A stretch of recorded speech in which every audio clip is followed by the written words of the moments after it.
Hello, everybody. Tuesday, May 5th, Cinco de Mayo, one of my favorite days. And this is Jasper. You know him maybe from other story times. So he's joining us today, and he's got some treats over here. So there you go.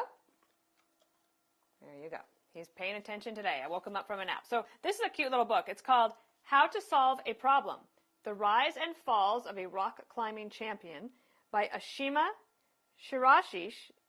I hope I'm saying that correctly. Ashima Shiraishi.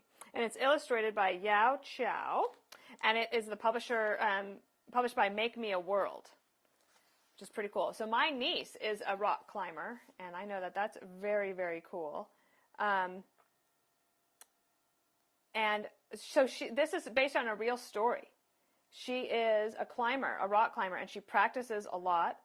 Her parents are artists, and they live in New York. And this is pretty neat, I got to say. It's pretty neat. Okay, I'm glad to have this book. And those of you who are from New York City, or if you've visited New York City and been to Central Park, you might recognize this. This one goes to Central Park, don't you? Okay. I am Ashima. What I do is climb. What I do is solve problems, which is to say, I make them mine. Look how pretty this is. This is in Central Park. And you see that squirrel next to her on one of those rocks there that's right by the playground on the south side of the park. You recognize it, Jasper? We climbers call our boulders, the rocks, problems. We also call our problems problems, and to solve them both is sort of the same.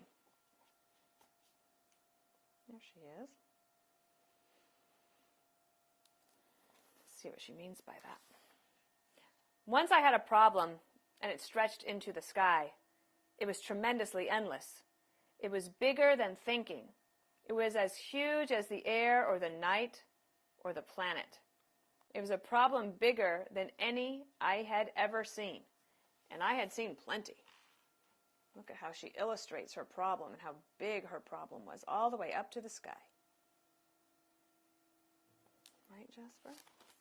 You want a little cookie? There you go. There were twists and turns. There were places that looked as slick as glass. One part was arched like a question mark. Another part stuck out, like my father's elbow in a photo I have seen of him dancing. And another was shaped like the bolts of fabric stacked in my mother's sewing room. There were many parts, and none of them looked easy. So this is how she visualizes when she's about to rock climb. She thinks about all the different places that are problems and what they remind her of.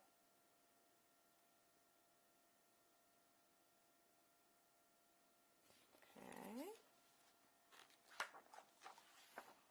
I sighed and clapped my hands, full of chalk, which is what I do before I solve a problem. I held this problem in my head. I mapped out every step. And each place I would put my hand, and then I began to climb. So you see her? Yep.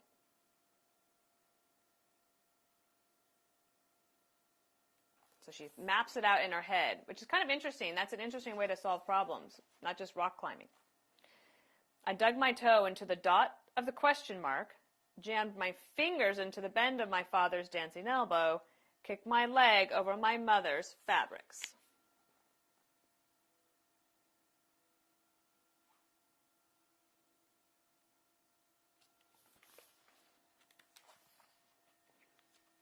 And then for a moment, the world slipped out from under me.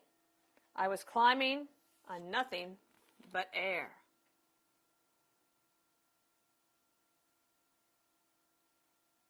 There you go, Jasper.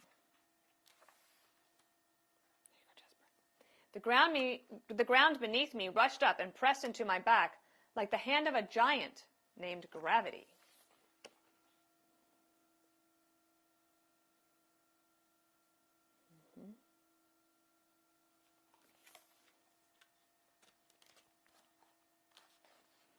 So I dusted myself off. Dad asked how I was feeling. He passed me a peanut butter and jelly sandwich, and for a while we just sat there. Then, when I was ready, I looked at the problem again with the new information the fall had given me. So there she is with her dad having her peanut butter sandwich.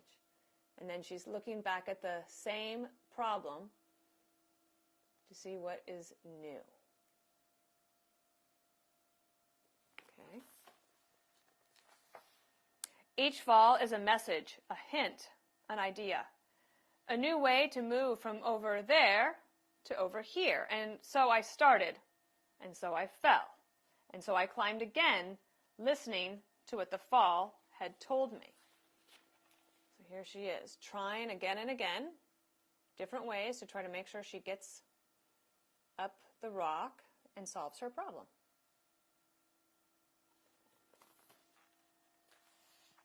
The problem that was endless, which I broke into little pieces, the problem that gave me hints with each fall, and surely and quickly, I climbed the wall.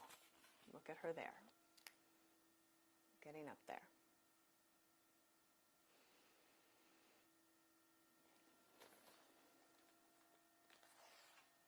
I dug my fingers there and here and stretched my arms like ropes. I threw my body through the air and caught myself in all the ways I'd imagined, a bright path of thinking.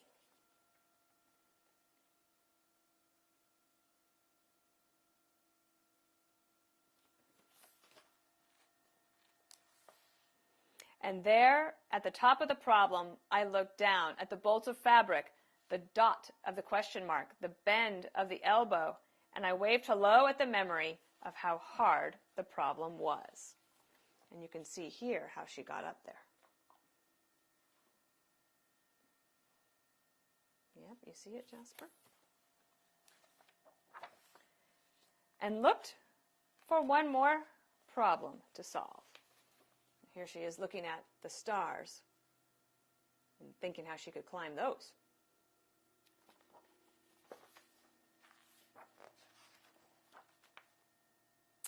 And this is a great story.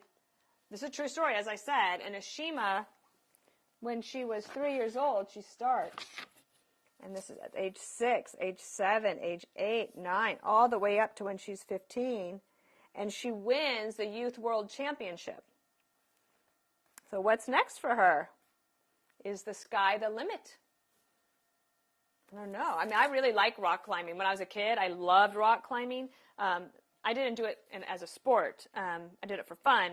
I bet you probably do too. And your parents probably say, be careful, and you should be careful. But one thing you could maybe ask your parents, if you can watch the movie Free Solo.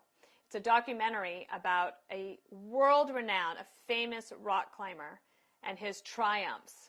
And it's a really great movie to consider watching with your family, I think. Okay, so Ashima, she was good. Jasper was good. Were you good for us today, Jasper? I can't tell if he's here for the stories or the treats.